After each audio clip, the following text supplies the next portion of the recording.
Hi, this is Mustafa. It is 2:30 a.m. here, but I've committed to doing a daily video. So here's my 3 minutes for the day, I guess. Yesterday, I spoke about the fact that I'm narrowing down in terms of the number of things I do, hoping to get a higher return on my time, energy, and effort.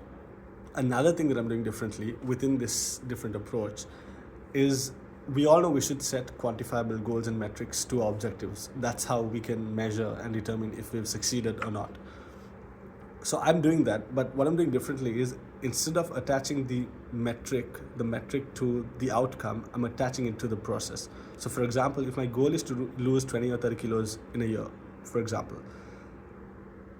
that would not be my metric. My metric would be, okay, if I want to lose 30 kilos in a year, how many 20-minute walks do I need in that year to fulfill this goal approximately?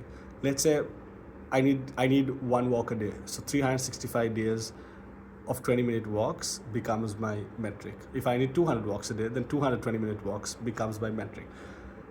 Why I'm doing this is because of this idea first set by Seth Godin. It has been in my head for a while, which is the process is the outcome. That's his quote. The process is the outcome, which essentially means that we assign our outcomes to these end goals, which is why we start, it doesn't go as expected, and we stop. And what is the basic secret sauce to anything? You do something consistently for a sustained period of time and you'll achieve it. But because we assign our fulfillment to that outcome, and when things then don't go as expected, we stop. But instead, if you assign your fulfillment and your goal to just doing the thing, then you are very likely to keep going, because that's the goal. You just have to keep doing the thing. And by being in the process, you've already achieved what you set out to achieve, and the outcome is just a byproduct of it.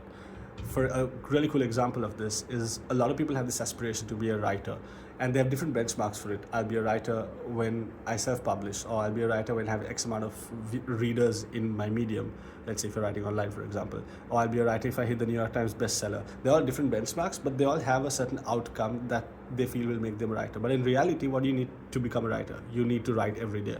And so the process is what makes you who you want to be. It's not the outcome. And by attaching yourself to the outcome, you will likely not even stick to the process, which is going to define your whole identity.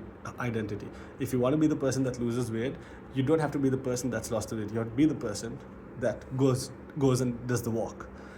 And so that's the approach I'm taking, and that's how I'm assigning metrics to my goals.